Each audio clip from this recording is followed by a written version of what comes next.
গেল গেল রে, গেল রে, আমার 300 টাকা চলে গেল গারে। 300 টাকা গেল গারে।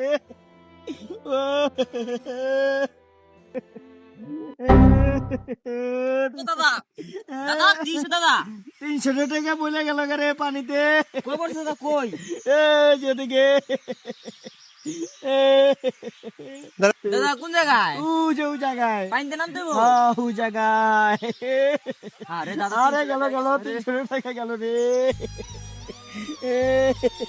ও দাদা কিছু তো পাই না কি রে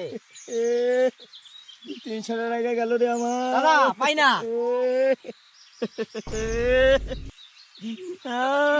দাদা দাদা কি হয়েছে দাদা?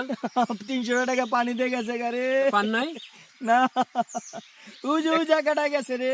ওই জায়গাটায়? দাঁড়ান দাঁড়ান আমি দেখতেছি। আমার 300 টাকা। ও ভাই কো দাদা পাই না তো ওই জায়গায় ওই পাইলাম না তো। দাদা কিছু পাই না ওই জায়গায়। আরে ওই জায়গায় গেল রে। 300 টাকা গেল আমার। দাদা পাই না 300 টাকা গেল রে, গেল। ও ভাই কো পাই না তো পাই না তো।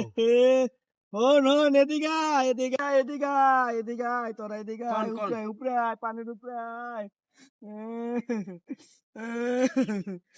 আসল বিষয় হলো কি, কিছুদিন আগে 3 বছর আগে একটা গেঞ্জি কিনছিলাম 300 টাকা দিয়ে। এই গেঞ্জিটা 2 বছর পরছি, পুরনো হয়ে গেছে, বুঝছস? পুরনো হয়ে যাওয়ার পরে হেডারে কাটলাম, কাইটা একটা সেন্টু গেঞ্জি বানাইছি।